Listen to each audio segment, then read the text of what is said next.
That's right. Poppy's going to the U.S. Senate. Big step up for the career for him.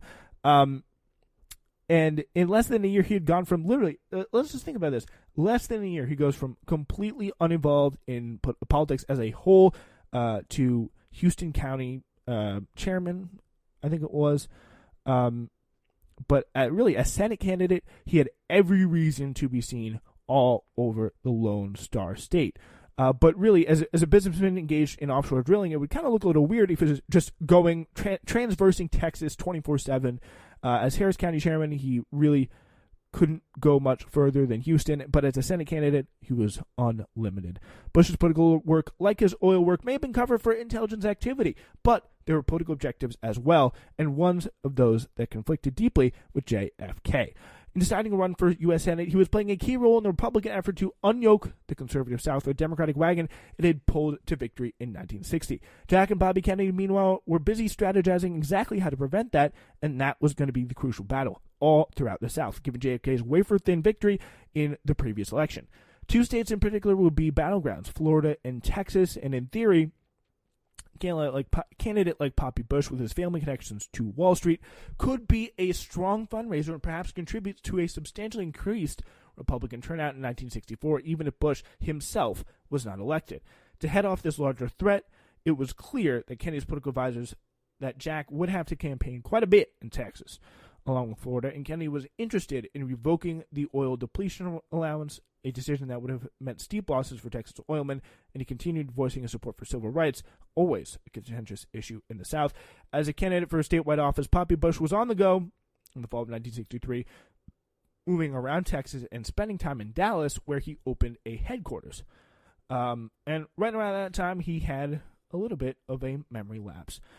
Jack Kennedy's death in Dallas on November 22nd, 1963, was one of the most tragically memorable moments in the lives of those who lived it. So Poppy Bush's inability or unwillingness to say where he was on that day is extremely odd, to say the least. His haziness became an issue in a quarter century after the assassination, when there emerged yet another good reason for Bush to recall the day vividly. On Thursday, August 25th, 1988, just about 6 weeks after the nation's George McBride published George Bush of the CIA, that was the piece, it was literally the title of the piece, and just a week after George H.W. Bush accepted the Republican presidential nomination, a short article appeared in the San Francisco Examiner with this intriguing headline: Documents, Bush blew whistle on rival JFK slaying. In JFK slaying. The article began like this, quote, "A man who identified himself as George H.W. Bush phoned the FBI in Houston a few hours after President JFK's assassination in Dallas to report that a right-wing young Republican had been talking about killing the president, FBI documents show. The FBI, the article goes on to say, promptly followed up on Bush's tip and interviewed the young Republican, a man by the name of James Milton Parrott. Parrott claimed he had never threatened Kennedy, and his mother declared they had been home with her in Houston all day." The author of the story, the Examiner's Miguel Acoca, had been unable to reach Parrott, but noted the FBI report on Bush's call listed the address of the tipster at 5525 Briar, Houston, Texas, the address of the man who is now, in 1988, the vice president of the United States. So that's how he's kind of able to tell that Bush made the tip. Like Bush, Acoca, a Panamanian, had graduated from Yale. He spent the early 1960s in Miami working for Life magazine, where his dinners at his Coconut Grove apartment were typically populated by Cuban emigres and CIA officers managing the war against Castro. So yeah, Acoca, he does have some interesting connections to the story, being a Yale man in total. And really, I think people do tend to underestimate how big of a theme Yale was throughout this situation.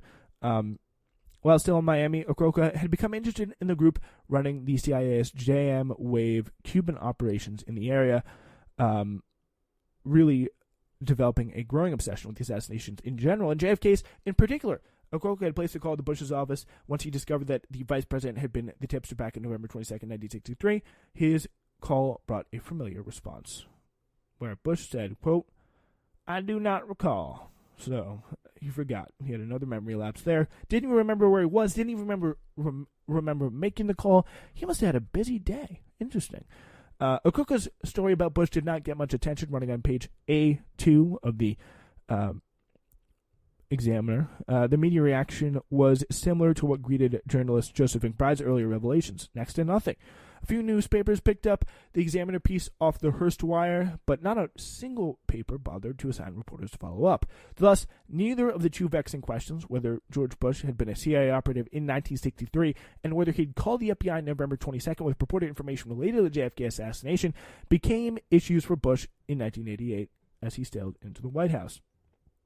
By the fall of 1992, though, things were growing uncomfortable for President Bush. Arkansas governor, young upstart pedophile Bill Clinton, Slick Willie as they called him, was gaining some momentum. The economy was in the doldrums, and a new initiative from Congress and the public posed a new dilemma for Poppy.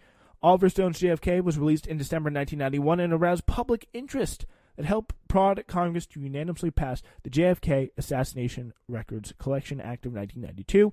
It required each federal agency to collect and forward all records of the JFK Assassination National Archives, which would make them available to the American people. The Acoca article had caused so little stir, had been based off a brief FBI summary of Bush's tip about Parrott, but there was really a longer, much more detailed memo in the archives waiting to be unearthed and released. President George H.W. Bush now found himself in the awkward position of potentially outing himself. Should he veto the politically popular JFK Act just days before voters would go to the polls and choose between him and a surging challenger Bill Clinton? Bush, with little enthusiasm, signed the bill, though, in a move his son George W. Bush would use without restraint. Poppy issued a stunning statement that essentially attached conditions asserting unilateral executive authority to withhold records on the basis of several concerns, including national security. So, just like always, George H.W. Bush knew how to keep in many cases, literal bodies buried. Still, Poppy couldn't claim national security about everything. Certainly not about documents that some already knew to exist, especially documents that had his own name on them. Whether he knew it or not, with his signature, Poppy was moving the more detailed Parrott memo toward the light of day. In fact, government records show that the complete FBI memo from December 22nd, 1963, laying out the particulars of Bush's call to the agency, was finally declassified in 1993, along with thousands of papers by the Clinton administration. That memo, reporting the call that had come in that day of the assassination to the Special Agent Graham W. Kitchell of the Houston FBI Bureau, contains some important new identifying information and details. So let's take a look. At 1:45 p.m., George H.W. Bush, president of the Zapata Offshore Drilling Company in Houston, Texas, residence 5525 Briar, Houston, telephonically furnished the following information. That's a great way of putting it there. To writer by long-distance telephone call from Tyler, Texas. So that's where it was at the time. Bush stated that he wanted to be kept confidential, but wanted to furnish hearsay that he recalled hearing in recent weeks, the day and source unknown. He stated that one James Parrott had been talking of killing the president when he comes to Houston. Bush stated that Parrott is possibly a student at the University of Houston and is active in political matters in this area. He felt that Miss Foley, telephone number SU2 whatever, or Arlene Smith, telephone number whatever, of the Harris County Republican headquarters would be able to furnish additional information regarding the identity of Parrott. Bush stated that he was proceeding to Dallas, Texas, and would remain in Sheraton Dallas Hotel and return to his residence on the 23rd of November 1963. His cell phone number was. The memo contained several intriguing details, but no news organization picked up on them. Indeed, no one paid any heed to the whereabouts of Poppy Bush at the time of the JFK assassination, except for Barbara Bush. In 1994, 3 decades after Poppy began not remembering where he was on November 22nd, 1963, it was suddenly Barbara who remembered. Interesting. In the art that is public relations and propaganda, pretty much a cardinal rule is that if a problem emerges, it must be managed quickly. The trick is to quickly acknowledge and gain control of the new material, mitigating the damage by redirecting it in a beneficial way. This is known as block and bridge. Thus, it was the first and only day the Bush family acknowledged where Poppy Bush was on that red letter day, came in classic form from the wife in the most innocuous swathing. The venue was in her 1994 book. Barbara Bush, a memoir. Great title there, I think. Thank you, Barbara. It was published 10 months after the document's declassification, and deep in that book, mostly a compendium of narrow gauge, self-serving recollections, there was not just a recollection of the assassination, but the reproduction of an actual letter written by Barbara on the very day, at the very moment that Kennedy was shot. Later, plenty of details, but it omits one personal item from that day. Poppy's call to the FBI. Perhaps Poppy didn't mention it, just snuck it in there, threw it in, maybe sent a call. Hey, yeah, there's this random guy who works for the Young Republicans. I think he killed Kennedy. Okay, great. Thanks. Barbara begins to describe that fateful day on page 59 of her memoir. On November 22nd, 1963, George and I were in the middle of a several-city swing. I was getting my hair done in Tyler, Texas, working on a letter home.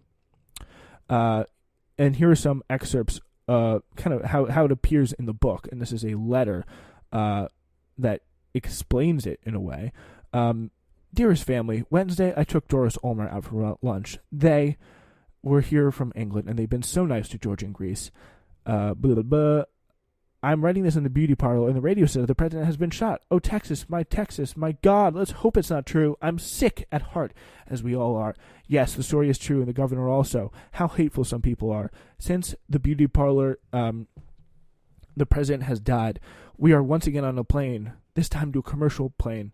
Poppy picked me up from the beauty parlor, literally calling his wife, is calling a husband Poppy, which is kind of funny. So they went back to the airport. They flew to Fort Worth, and they dropped off Mr. Zeppo, whoever that is, and they flew back to Dallas. They had to circle back to the field and second presidential plane. Pop got tickets back to Houston, and they were flying home. They're sick at heart. The tales of how the radio reporters tell of Jackie Kennedy are the bravest I've ever heard. The rumors are flying about some horrid assassin. We are hoping that it is not some far-right nut, but a commie nut. That's funny. You understand that we know they're both nuts, but let's just hope it's a Texan, that it's not a Texan and not American at all. So pretty much hoping it's a Russian, because, of course, Americans can't really be communists. Or maybe she doesn't think that communists qualify as Americans. Who even knows?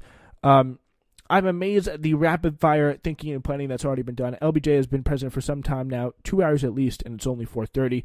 My dearest love to you all, Barbara. So the Tyler story is borne out by personal recollections of Aubrey Irby, the vice president of the local Kiwanis Club and later president of the Kiwanis International during Bush's vice presidency. Irby explained to author Kitty Kelly that Bush had been waiting to deliver a luncheon speech at his organization to 100 gathered men at Tyler's Blackstone Hotel. I remember it was a beautiful day, recalled Aubrey Irby, the former Kiwanis vice president. George had started to give a speech when Smitty, the head bellhop, tapped me on the shoulder to say President Kennedy had gotten shot. I gave the news to the president of the club, Wendell Cherry, and he leaned over to tell George that wires from Dallas confirmed that President Kennedy had been assassinated. George stopped his speech and told the audience what had happened. In the view of the president's death, he said, I consider it inappropriate to continue with the political speech at this time. In a 2007 interview with me, Irby described George H.W. Bush at the time of the news as matter-of-fact and supremely well composed. It was not unlike his own son's composure in another moment of crisis, when, after being told about the 9/11 attacks, he calmly returned to reading The Pet Goat to a class of Florida second graders. As for Barbara, she miraculously found herself in the unique position of actually writing a very long letter that began when Kennedy was alive, captured the first news of the assassination, and then concluded with confirmation of his death. She, like Poppy, showed impressive composure and focus, and really was amazed, as she said, by all the rapid-fire planning that had been done in place. And again, it's not trying to say that they were the second and third shooter and some crazy thing like that, but just a thing that is worth, I think, observing.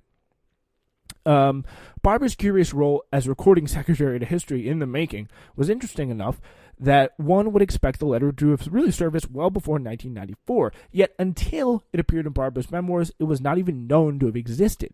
Meanwhile, the original letter itself had not turned up. Thus, many questions remain, questions I hope to pose to Poppy and Barbara, declined to be interviewed for the book. It's again, Baker speaking. The excerpts... The excerpted letter warrants careful scrutiny, especially because of all the perplexing particulars. The note begins with a dull thud, a bland mention of Doris Ulmer. No Ulmer appears in any of the Bush's other books, which lists hundreds of family friends well known and completely obscured.